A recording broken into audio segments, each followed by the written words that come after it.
the fire. You place the flowers in the vase that you bought today.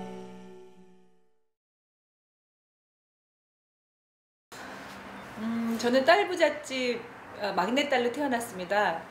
4녀 1남인데요. 쭈루룩 언니만 위로 셋이고 넷째 딸인데 8년 터울로 남동생을 봤습니다. 그래서 복덩이 취급을 받기도 했고요.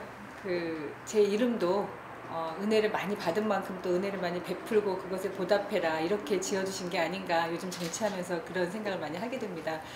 80년 광주 항쟁의 진실을 알게 되면서 학생운동을 시작하게 됐습니다. 전두환 군사독재 하에서 민주주의를 되찾는 것이 그 당시의 시대적인 요구였다고 생각하고 학생운동을 하고 85년 2월 12일 총선에 그 민정당 일당 독재를 반대하기 위한 시위를 주도해서 한 달간 짧은 기간이죠. 그 서대문 구치소에 잠깐 살았던 적이 있었습니다. 그 이후에 그 노동 현장에 가서 실제로 노동조합 설립조차도 불법시되고 어려웠던 그 시절에 노동 현장에서 노동운동을 하겠다는 각오로 뛰어들어서 2년여간 현장 활동을 하다가 지금 남편인 저희 남편을 만나서 당시 남편이 수배 중이었기 때문에 수배 중인 상태에서 눈물의 결혼식을 올렸습니다. 저희 남편이 가명을 쓰고 결혼식장에 시댁 식구들은 또 미행을 피해서 007 작전으로 현장에 결혼식장에 와서 하여튼 그런 지금으로서는 좀 생각하기 어려운 그 당시에 정치적 상황에서 있을 수 있었던 그런 결혼식을 올리고 한 4년여간의 수배 생활을 하면서 이제 서울을 피해서 지방에 가서 살기도 하고 많은 삶의 이 역정들을 좀 겪었습니다. 노태우 정부 말에 수배 해제가 됐고요. 그래서 이제 90년에 저희가 이제 정상적인 대한민국 시민으로서의 주민등록을 회복하고 결혼신고도 하고 90년 말에 저희 이제 큰 딸을 낳고 그때가 이제 뭐랄까요 이제 사회주의 소련 이런 이제 붕괴되고 여러 가지 이념적 혼란이나 이런 것들이 있을 텐데 아이를 낳고 키우면서 실제 생활인으로서 내가 무엇을 어떻게 할 것인가 20대의 민주주의의 가치를 지켜오려고 노력했던 삶의 연장선상에서 어떤 일을 할 것인가 고민하는 과정에서 김근태 의장을 만났습니다. 어제가 이제 김근태 의장이 49주에 탈상을 하고 왔는데요. 그 이후에 계속 제가 제도정치권에 들어올 때까지 김근태 의장에게서 정치와 삶의 철학들을 배우고 실천을 함께 해왔습니다. 그 인연으로 열린우리당이 창당할 때 당에 들어가서 당직 생활을 시작했고요. 7년 정도 부대변인, 수석부대변인을 거치면서 국민하고 소통하는 게 얼마나 중요한가 그런 것들을 많이 배웠습니다. 그래서 2010년도에 제가 당에 있으면 비례대표 우선순위가 돌아올 거니까 있어도 된다는 사람들도 있었지만 지역에서 정치를 본격적으로 배우고 해야 되겠다 결심을 하고 2010년 지방선거 전에 지역위원장을 맡아서 내려왔고요. 그리고 6.2 지방선거를 치렀습니다.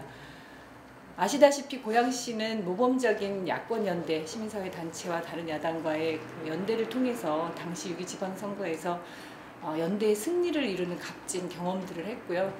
그 이후에 2년 동안 열심히 주민 속에서 많은 것을 배우고 정말 현실 정치에 아직은 길지 않지만 2년여 동안의 많은 경험과 또 이런 토대들을 마련할 수 있었습니다. 그래서 그 배움과 그리고 그 속에서 일관되게 제가 지향하고 소신을 갖고 이루고 싶었던 정치의 꿈, 민주주의의 가치를 지켜내고 따뜻한 시장경제를 반드시 실현하겠다는 그 소신을 가지고 이번 4월 11일 19대 국회의원에 출마하게 되었습니다. 제가 정치를 시작하게 된 것도 20대에 가졌던 그 민주주의에 대한 소신과 신념에서부터 출발했고 그 이후에 정치 과정도 김근태 의장을 중심으로 한 우리 사회에 그 소외받는 사람이 없는 따뜻한 더불어 사는 그런 따뜻한 사회를 만들기 위한 사람들과 함께 해왔기 때문에 지금 역시도 마찬가지로 99%의 제가 그래서 저희 캐치플레이즈도 그 99%를 위한 따뜻한 변화입니다.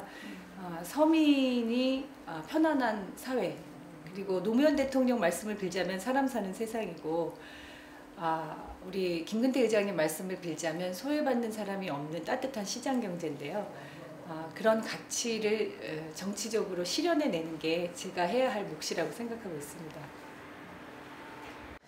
여러 가지 현안이 많습니다. 일산 동구만 해도 뭐 이제 개발과 관련된 그런 이슈들도 있고, 그 유해 환경 시설의 이전과 관련된 문제들도 있고, 이제 여러 가지 문제들이 많이 있는데, 제가 특별히 좀 관심을 갖게 되는 거는, 저도 이제 아이를 키우는 엄마이다 보니까, 또 일산에 사는 많은 부모들이 이제 교육에 대해서 그 관심도가 굉장히 높기 때문에 아이들 교육을 어떻게 잘 할 것인가, 최근에 학교 폭력 문제가 굉장히 심각하게 사회적 문제가 되고 있고, 또 엊그저께에도 고등학교 2학년 강남에서 3학년 되는 아이가 자살을 했지 않습니까?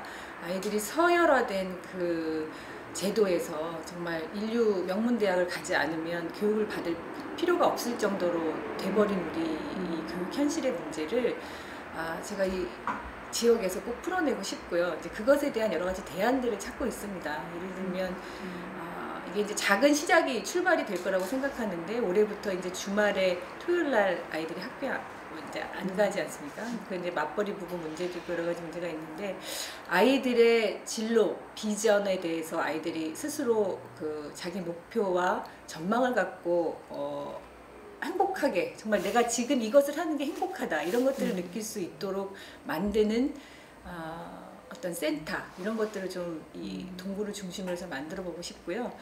그게 이제 놀이교육, 그러니까 요새 애들이 이제 게임에 많이 중독이 돼가지고 학교 폭력이나 이런 문제도 발생한다고 하는데, 아이들한테 운동장을 되돌려줘서 놀이문화, 전통문화 이런 것들을 좀 되찾고, 그것이 이제 초등학교에서부터 돌봄 교실 이런 식으로 토요일부터 좀 제도화 해나가고, 그러니까 정책적으로 뒷받침해 나가고, 그런 교육의 문제를 많은 엄마들을 만나다 보니까 누구나 한결같이 고민이 되는 게 아이를 키우는 문제예요. 그러니까 영유아 같은 경우에는 영유아 보육 문제를 제도적으로 그 정부에서 이렇게 뒷받침해줘야 되는 부분이 있고, 이제 학교에 들어가면 초, 중고등, 특히 또 사춘기를 접어드는 이 중고등학생 청소년들의 문제를 어떻게 풀어낼 건가, 이런 이제 종합적인 교육의 문제를 저는 꼭 좀 해결해 보고 싶고, 특히 일산이 그 문화예술인들, 언론인들이 많이 사는 지역입니다.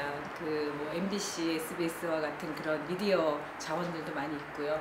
그래서 교육의 문제와 문화예술의 문제를 연동시켜서 아이들한테 어려서부터 그 자신의 그 재능과 그 취미 이런 것들을 문화예술인들과의 어떤 멘토를 형성한다든지, 그런 기회를 공간적으로 제공한다든지, 뭐 여러 가지 시스템이 우리가 가지고 있는 인적, 물적 풀로 충분히 가능하다고 생각하고, 그거는 이제 지금 현재 그 고양시장이나 저희 시도위원들과 같이 협력해서 아주 작은 일부터 실천할 수 있는 부분들이 이제 논의를 하다 보니까 좀 이렇게 생기더라고요. 그래서 제가 이제 지역에서 계속 그 국회의원이 돼서 정치를 하게 되면 교육과 문화예술을 접목시켜서 우리 동네의 인적 자원들을 활용해서 그런 것들을 좀 시스템으로 만들어서 아이들이 좀 행복한 그런 동네를 만들고 싶습니다.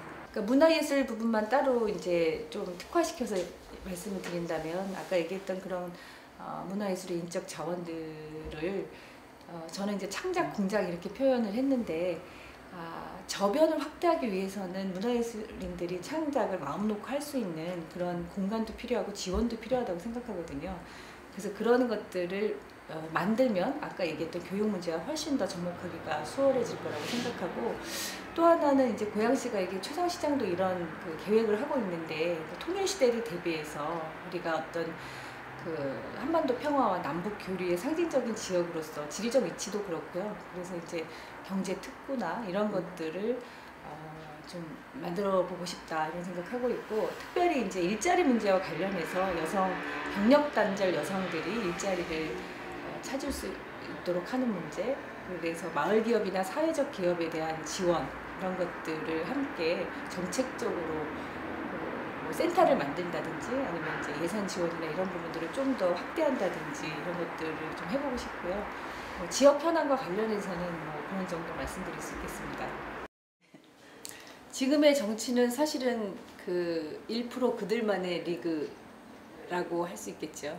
지난 4년간 이명박 한나라당, 지금은 새누리당이죠. 그 정권 하에서 부자 감세에서부터 시작해가지고 4대강 그 공사에 퍼부은 그 예산, 모든 것들이 정말 지역에 다녀보면 저희가 생각했던 것보다 훨씬 더 서민들의 삶이 고통스럽고 어렵습니다. 정치는 서민들이 편안하게 해줘야 하고, 그리고 최소한 그 먹고 사는 생계의 문제에서는 그 누구나 그런 공정한 기회와 그 보장을 받을 수 있는 제도적인 뒷받침이 돼야 된다고 생각하는데, 지금은 이미 그게 다 무너졌습니다. 그래서 정치가 제대로 그 역할을 하지 못하고 있고, 결과적으로 해서 1% 그들만의 리그가 되어버리고 말았습니다. 그래서 2012년 올해가 그런 정치를 바로잡을 수 있는 굉장히 중요한 기회라고 생각하고요. 총선과 대선에서 실제로 우리 서민과 중산층의 삶을 바꿀 수 있는 그런 것들을 지금 주민들이 가장 많이 원하고 있고, 저희 민주통합당이 그런 것에 부응하고 훨씬 더 앞서 나가서 그런 것들을 책임져야 된다고 생각합니다. 저희가 이제 통합하면서 민주통합당에서 그 당원 당규, 그 강령, 정강정책 이런 것들을 다시 내용을 굉장히 많이 이제 좀 진보적으로 정책적인 변화들이 있어 왔고요. 가장 중요한 거는 이제 경제 민주화 관련된 공약들이 있었고요. 그리고 아까 이제 앞서 얘기와 연관시키면 서민들이 편안한 삶은 사실은 경제 민주화로부터 보장된다고 생각합니다.